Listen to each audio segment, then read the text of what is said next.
we had discussed, you and I, a few minutes ago about why I'm not going to argue politics with either my liberal or my conservative friends. And this comes from me as a science writer, and actually as a health writer as well.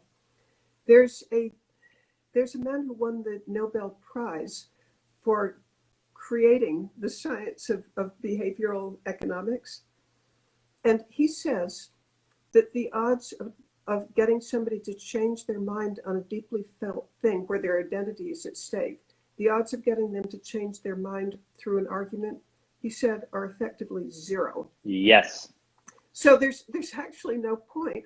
And that's one of the tips that I have, except I elaborate it and make it more into a story. But your chances, say you and your spouse are on different, or a family member, you have to be close with them because of the pandemic.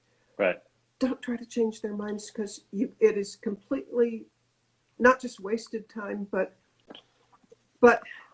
as people experience cognitive dissonance, somebody's trying to change your worldview, it's probably going to make you mad. And so it's not just a waste of time, it's destructive. Mm-hmm. So, and I used to be president of the oldest and largest farm women's organization, American Agri-Women. Yep.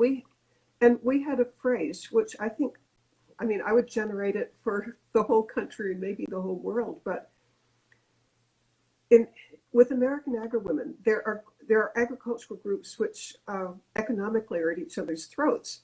I mean, some people want high grain prices. I used to be a rice grower. I wanted high grain prices. I married Frank Perdue. Now I want grain prices low so that the chickens are, well, and the point that I'm making is that in agriculture, there are a whole lot of reasons to be competing with each other and angry with each other.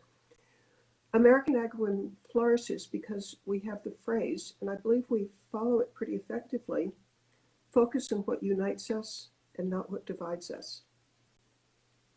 And isn't there a lot of wisdom to that? I mean, that's it. Like, if people actually did that, this world would be completely different, right? It really would.